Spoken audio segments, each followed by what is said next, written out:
খতমে তারাবির জন্য মানুষ হাজার হাজার লাখ লক্ষ লক্ষ টাকা দেয়। ফগেট কমিটি, মসজিদ কমিটির লোকেরা আছে, এটাকে 3 ভাগে ভাগ করে।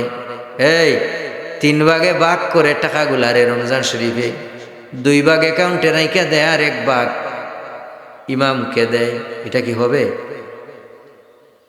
আরে টাকা কি মানুষ মসজিদে দিছে তুমি অ্যাকাউন্টে রাখতে?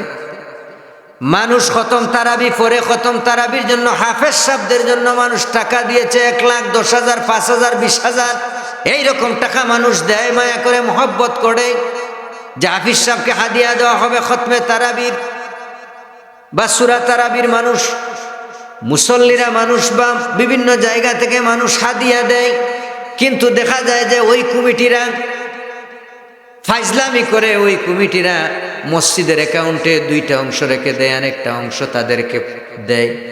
কিন্তু এটা এইভাবে আপনি রাখবেন না, এটা রাখার অধিকার আপনি কোথায় পেলেন? কারণ আপনার মসজিদে ওরা দেয় নাই, মসজিদের জন্য দেয় নাই। যদি ওরা দেয় সেটা ভিন্ন জিনিস, কিন্তু আপনি তারাবির হাদিয়া থেকে মসজিদের উন্নয়নের জন্য অ্যাকাউন্টে জমা রাখবেন, ঈদের পরে কাজ করাইবেন।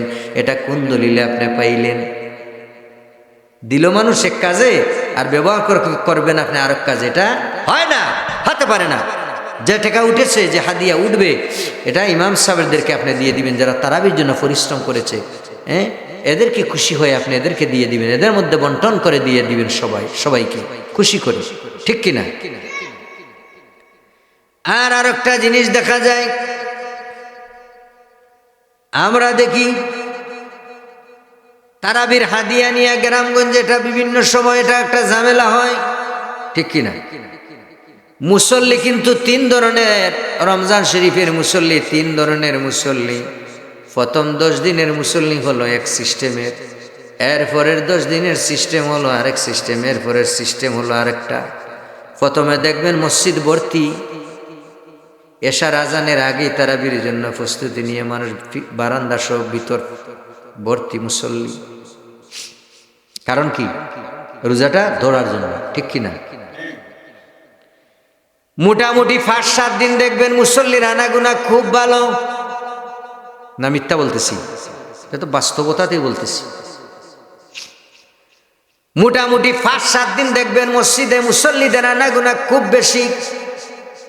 রমজান আসার আগে, প্রথম রমজান থেকে দেখবেন 5-7 দিন মুসল্লিদের আনাগুনা খুব বেশি। এরপরের 5-7 দিন দেখবেন মুসল্লিরা আস্তে আস্তে কমতেছে, আস্তে আস্তে মাইনাস হইতেছে, ঠিক কিনা?